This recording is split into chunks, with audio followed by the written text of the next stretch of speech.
என்றால் அதை கவனமாக கேட்டுக்கொள்ள அன்போடு கேட்டுக்கொள்கின்றேன். மற்றும் அதன் தொடர்புடைய பணியாளர்களுக்கும் மற்றும் இங்கு குழுமியுள்ள பொதுமக்களுக்கும் எங்கள் துறை சார்ந்த காலை வணக்கத்தை தெரிவித்துக் கொள்கின்றோம். தங்களது மத்தியில் சுகாதாரம் குறித்த சில கருத்துக்களை பதிய வைப்பதற்காக வேண்டிய நமது ஊராட்சி மன்ற தலைவர்கள் நமக்கு இந்த அனுமதி கொடுத்ததற்கு என் துறை சார்பாக மறுமுறையும் நன்றி கூறிக்கொள்கின்றேன். இனி வரக்கூடிய காலங்கள் மழைக்காலங்கள் என்பதால் நோய் கொசு தொல்லைகள் மூலம் வர வாய்ப்பு உள்ள காரணத்தினாலும் இந்த அரிய சந்தர்ப்பம் உங்களுக்கு கொடுக்கக்கூடிய தகவலானது மிகவும் பயனுள்ளதாக இருக்கும். ஆகவே தங்களை அன்பு கூர்ந்து கேட்டுக்கொள்கின்றேன். சற்று அமைதி காத்து நான் சொல்வதை நீங்கள் கண்டிப்பாக கேட்டுத்தான் ஆக வேண்டும்.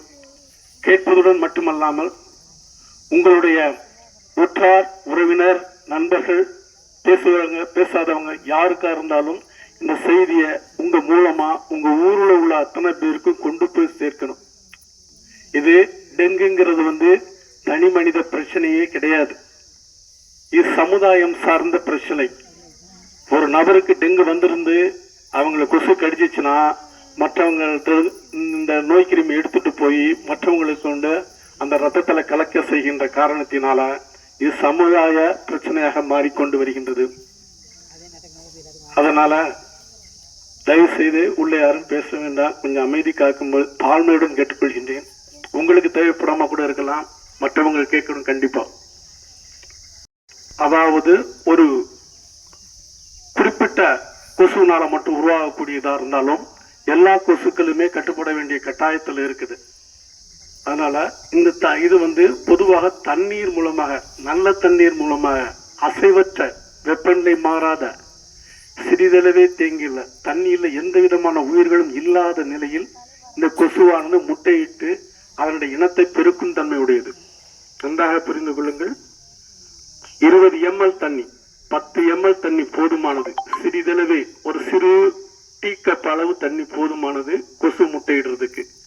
அந்த முட்டை விட்டு அந்த முட்டையிலிருந்து கொசுவா மாறி வர்றதுக்கு குறைந்தபட்சம் 21 நாட்கள் ஆனாலும் அதனுடைய சோர்ஸ், அதாவது வெளியில விழக்கூடிய போடக்கூடிய சிறு சிறு கொட்டாங்குச்சி, சிறு சிறு கப்பு, பிளாஸ்டிக், மண் ஓடுகள், முட்டை ஓடுகள், இதே மாதிரி சிறு சிறிதாக தண்ணீர் தேங்கக்கூடிய எல்லா ஆதாரத்திலேயுமே கொசுக்கள் பெருகக்கூடியது.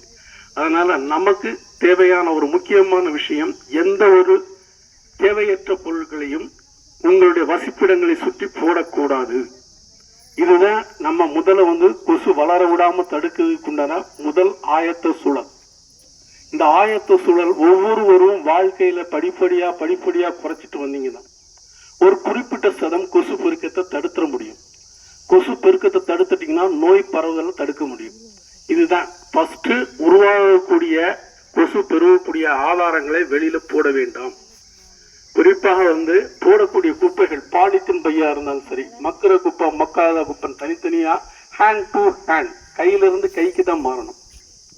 உங்க ஊராட்சி மன்றத்திலிருந்து துப்புரவு பணியாளர் வர்றாங்க, மஸ்தூர் வர்றாங்க, பார்க்கறாங்க, எல்லாம் செய்யறாங்க. ஆனா நீங்க கீழே போடக்கூடிய, நீங்க போடுறது ஒரு வேலை, அந்த போடுற குப்பத்தை திருப்பி குனிஞ்சு எடுக்கிறது ஒரு வேலை. யார் கட்டுப்படுத்துவோம்? பாலித்தீன் பை பறக்கிறது தவிர்க்கணும்னா அதை பறக்காத நிலையில எல்லா பாலித்தீன் பைகளையும் ஒன்று போல சேர்த்து மக்காத குப்பையாக கொடுக்கக்கூடாது. நீங்க மக்காத குப்பை கொடுத்துட்டீங்கன்னு வச்சுக்கீங்களேன், அந்த பறந்து போய்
விவரம் பேசக்கூடியவங்க யாராவது ஒருத்தவங்க முன்னெடுத்து வாங்க முடியாது.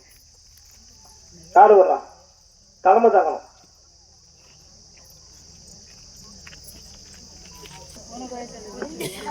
வள்ளியம்மா ஆமாங்க, அவர்களை முன்மொழிகின்றேன்.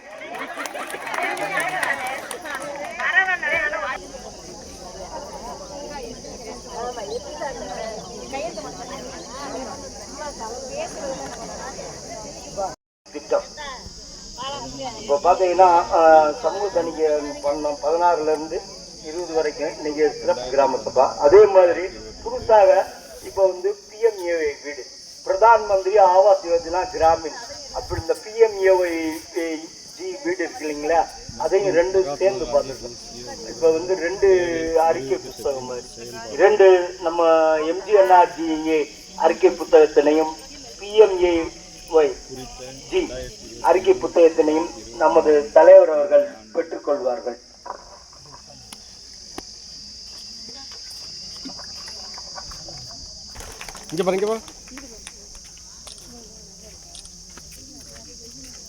அறிக்கையினை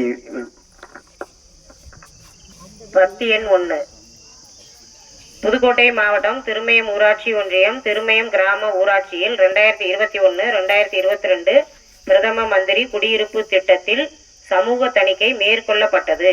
அந்த பணிகளை பிஎம்ஏஒய் கிராம வள பயிற்றுனர்கள் ஆய்வு செய்யும் போது ராஜலட்சுமி நல்லதம்பி வேலை அட்டை எண் 633, இவர் வீட்டில் சுவர் சிமெண்ட் பூச்சு பூசப்படாமல் உள்ளது. வீடு இன்னும் முழுமையடையவில்லை. முழு பணம் சென்றுள்ளது. பத்தி எண் 2. புதுக்கோட்டை மாவட்டம் திருமயம் ஊராட்சி ஒன்றியம் திருமயம் கிராம ஊராட்சியில் 2021-22 சமூக தணிக்கை மேற்கொள்ளப்பட்டது. அந்த பணிகளை பிஎம்ஏஒய் கிராம வள பயிற்றுனர்கள் ஆய்வு செய்யும் போது அழகம்மை பழனி 2017-2018 வேலை அட்டை எண் 838 பணம் முழுமையாக சென்றுள்ளது. ஆனால் முத்திரை மற்றும் பயனாளியின் பெயர் பதிக்கப்படவில்லை. பத்தி எண் 3. புதுக்கோட்டை மாவட்டம் திருமயம் ஊராட்சி ஒன்றியம் திருமயம் கிராம ஊராட்சியில் 2021-2022 பிரதம மந்திரி குடியிருப்பு திட்டத்தில் சமூக தணிக்கை மேற்கொள்ளப்பட்டது. அந்த பணிகளை பிஎம்ஏஒய் கிராம வள பயிற்றுனர்கள் ஆய்வு செய்யும் போது முருகையா மூக்கன் வேலை அட்டை எண் 1050, இவர் வீட்டில் சுவர் சிமெண்ட் பூச்சு பூசப்படாமல் உள்ளது. வீடு இன்னும் முழுமையடையவில்லை. முழு பணம் சென்றுள்ளது. பத்தி எண் 4. புதுக்கோட்டை மாவட்டம் திருமயம் ஊராட்சி ஒன்றியம் திருமயம் கிராம ஊராட்சியில் 2021-2022 சமூக தணிக்கை மேற்கொள்ளப்பட்டது.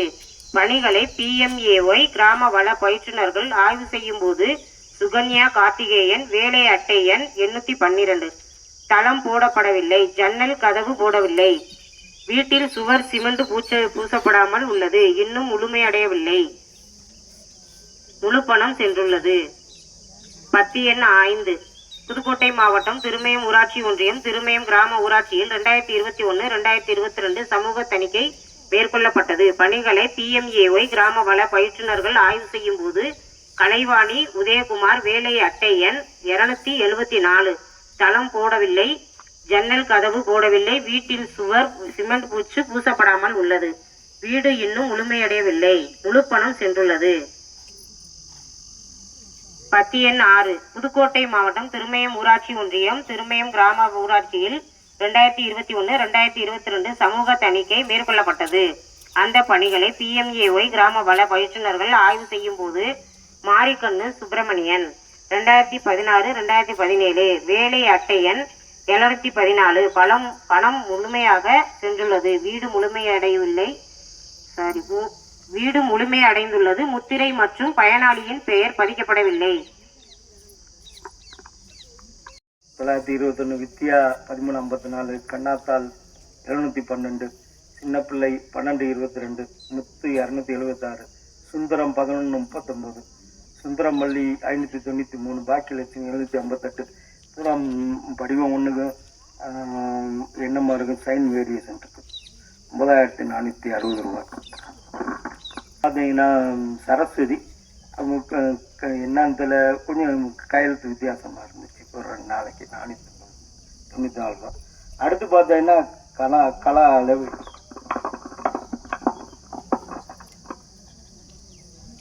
குறைவு 260 கன மீட்டர்.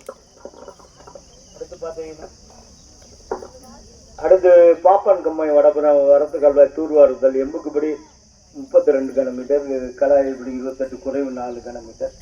சீமானூர் போத்தியன் கம்மாய் தென்புறம் வரத்து கால்வாய் 260 எம்புக்குப்படி 270 கன மீட்டர், கலாய் இப்படி 243 குறைவு 27 கன மீட்டர். மணியாட்டி கம்மாய் மேல்புறம் குமார் அவர்களே, பணித்தள பொறுப்பாளர்களே, பணி ஒருங்கிணைப்பாளர் ராதா அவர்களே, பத்திரிகை நிருபர்களே, ஊடக நண்பர்களே, திரளாக வருகை தந்துள்ள நம்முடைய ஊராட்சி சொந்தங்களே, அத்தனை பேர்களுக்கும் ஊராட்சி நிர்வாகத்தின் சார்பாக வணக்கத்தை தெரிவித்துக் கொள்கின்றேன். இந்த கூட்டமானது நீங்கள் தொடர்ச்சியாக பணி செய்த நாட்களில் நம்முடைய சமூக தணிக்கையாளர் சொன்னால் 2 கோடி ரூபாய்க்கு வேலை நடைபெற்றுள்ளதாக, அந்த பணிகளிலே நீங்கள் பார்த்த பணி உண்மையா இல்லை என்பதை, சம்பளம் வாங்கினது உண்மையா இல்லை என்பதை நேரடி கலாய்வு செய்வதற்காக மத்திய அரசாங்கத்தாலும் மாநில அரசாங்கத்தாலும் சமூக தணிக்கை நடைபெறுகிறது வருடந்தோறும் கூட்டம். இந்த கூட்டத்தில்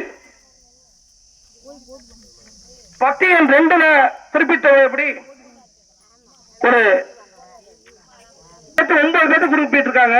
கையெழுத்து மாறுபட்டு இருக்கதாக ஒவ்வொருத்தவங்களுக்கும் 1210, 1090, 1308, 1190, 1536, 1195.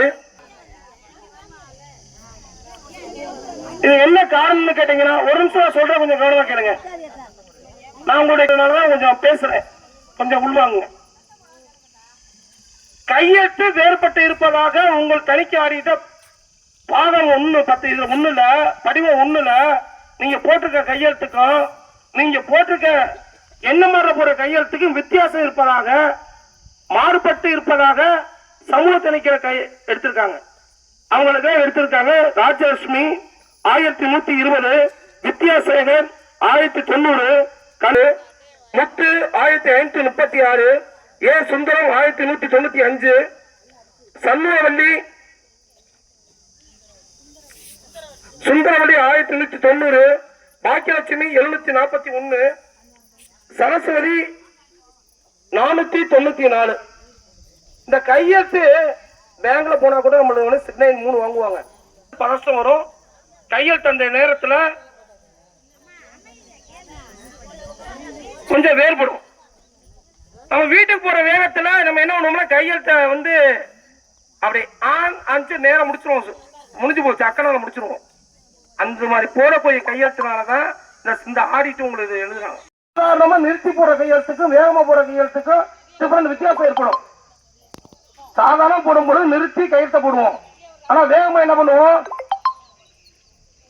வேகமா போடும்போது வேகமா கையெழுத்து போட்டு போயிடுவோம். அதுவே நம்மளே ஆபீஸ்ல கையெழுத்து போடுவோம்னா நம்ம சாதாரண போடும்போது அழகா போடுவோம். சும்மா போடும்போது என்ன பண்ணுவோம், வேகமா